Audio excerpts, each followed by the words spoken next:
My name is Christina. I am a 30-year-old mom, and in 1 month, I am going to be singing and dancing on stage at my very first live concert as a J-pop idol. If you had told me a year ago that I would be doing this, I would not believe you because for context, I am someone who loves to stay home. I'm not a very active person and I could literally spend a whole day just sitting at my computer, scrolling, playing games, whatever.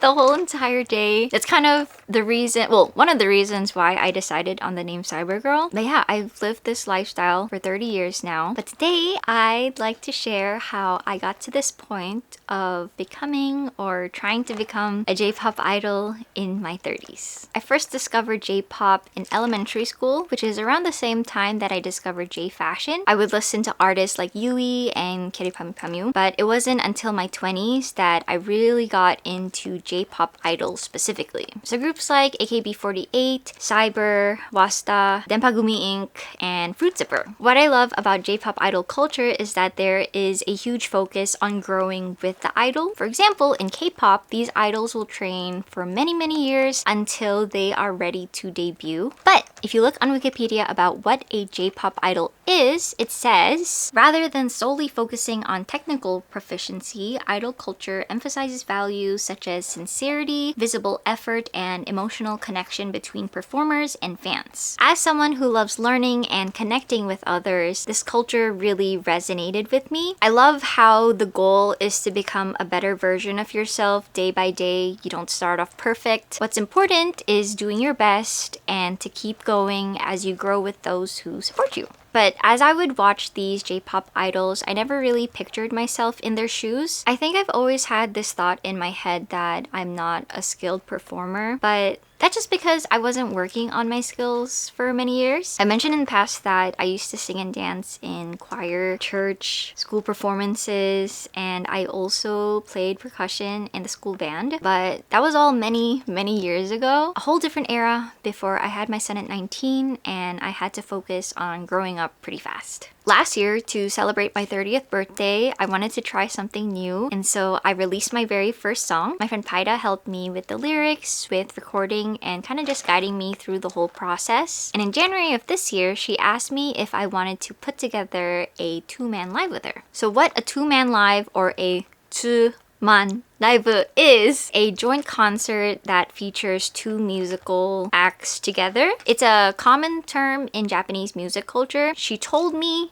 to really think it through. She gave me a whole entire week to let it sit and simmer in my brain. And she warned me that it's going to take a lot of hard work. And when she asked me, I felt so honored that she thought that I was good enough, worthy enough to stand on stage with her because I have been a huge fan of PAiDA's work for so many years. I am someone who loves to try everything at least once, and I want to keep challenging myself even as I get older. And so without hesitation, I told her, yes!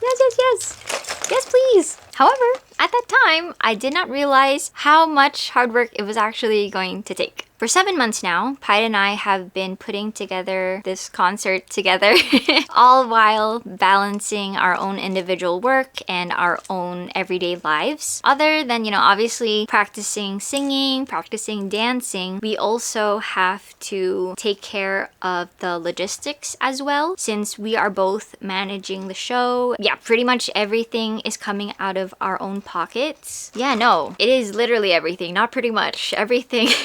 Which is kind of the reality of being a self-produced idol because you don't have a management team to fall back on, like if something happens. The management team is kind of like a safety net, I guess is the word I'm trying to think of. Everything is on you, which has its pros and cons. It's on you, but it's on you.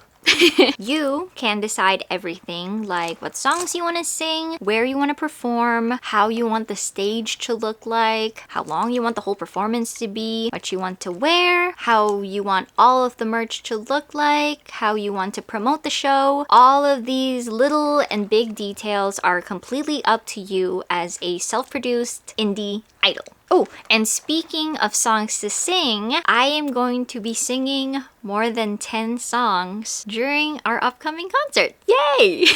I am extremely lucky to have found a vocal coach and a dance teacher who have both been teaching me how to sing and dance at the same time. I genuinely never knew how hard it was to sing and dance at the same time, especially as someone who is not active at all. You need a lot of endurance and stamina to last through an entire 2-hour plus concert, especially if it's just like 2 people instead of multiple groups and performers, you know? When I first started my classes, I was having a lot of trouble learning the choreography of the first song, and I was always so out of breath. But the first time that I managed to dance an entire song without looking at the mirrored video, oh my gosh.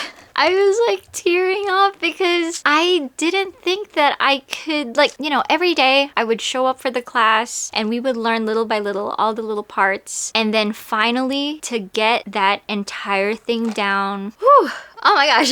It's kind of like climbing a mountain. You see that it's so high up and you're starting at the very bottom, and once you reach the top, that's how it feels like to learn your very first dance. I feel so grateful. Thank you to my dance teacher, Georgina. Thank you so much. It really gave me the courage and assurance that even if I suck at something at first, if I just keep working hard and I just keep practicing every day, little by little, I can actually eventually get better at it. But not every class was perfect. There were days when I thought that I should have done better and I would feel so disappointed in myself. We had to go out of town for 3 weeks, and so I had to, during that whole time, practice in like a small room with this one mirror hanging on the wall. I made a promise to myself that for those 3 weeks I would lock in. I told myself that, yeah, you know, once you lock in after this 3 weeks, you're gonna perfect every song. It's gonna be awesome. But then when I came back home and I started doing dance practice and practicing with PAiDA again, I couldn't keep up. And so I felt so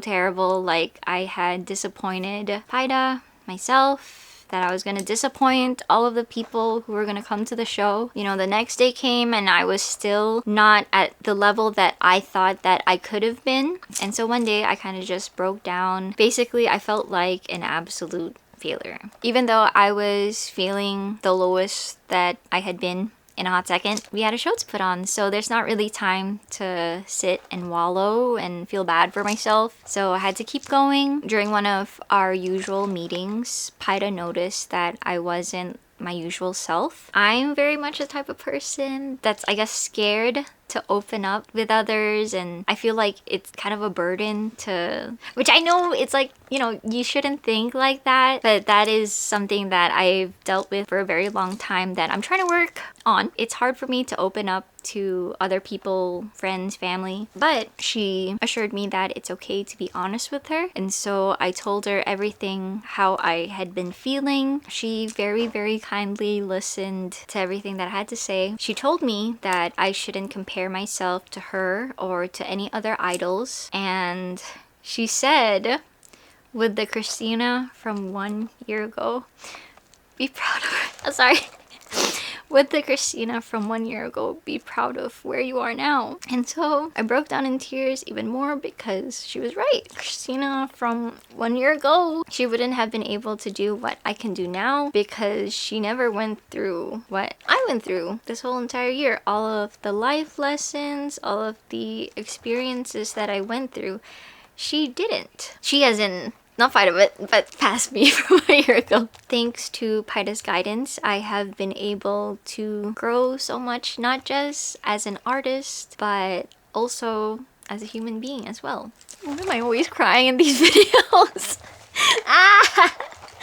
I'm sorry. Okay, but I shouldn't apologize for crying. It's okay. It's okay. After our long heart-to-heart, I felt so much better, like a weight had been lifted off my shoulders. Just like in the first idol training short video that we had made a while back, it really drilled into me the importance of having a strong mindset. If your, I guess, your goal, dream is to become an idol, or for any other goals and dreams that you have, yeah. Mindset always number 1. Every day has been a constant roller coaster ride as we prepare for a concert. There's been a lot of things that have happened that are just out of control, but that's just life. So now, as I film this, our first live performance, my sticker got stuck to my glasses. A month from now, 1 month from now, will be our very first live performance together as a duo. Yay! Yay! My debut live! Ah!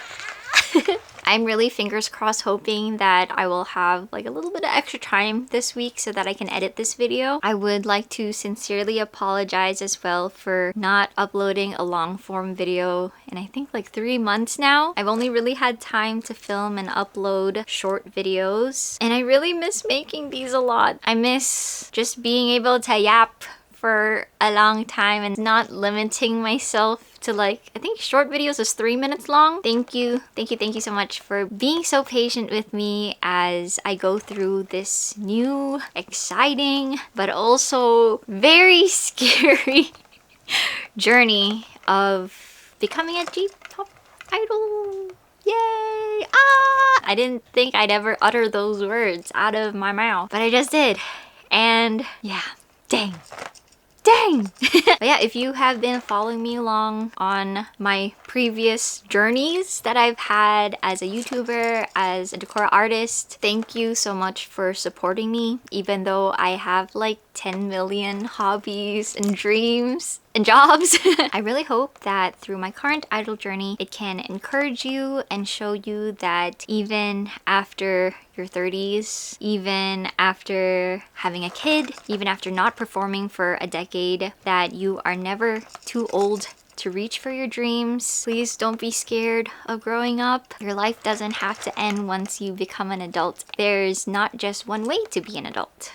Right now, it still hasn't really hit me that the show is happening so soon, but I already know that once I'm on that stage about to walk out, that's when all of the nervousness and everything's just like rah! But I know that it'll be okay because I have my friend PAiDA by my side, and I'm gonna keep working hard to become an idol that you can all be proud of. I keep jingling. It would really mean the whole entire world and the entire universe as well if we could see y'all at our show. It would really help to encourage me, and we have a lot of really fun stuff planned. So if you would like more information, please check out coloryouruniverse.com. Thank you so much for listening to my story, and I'll see y'all in the next video. Bye bye! Bye!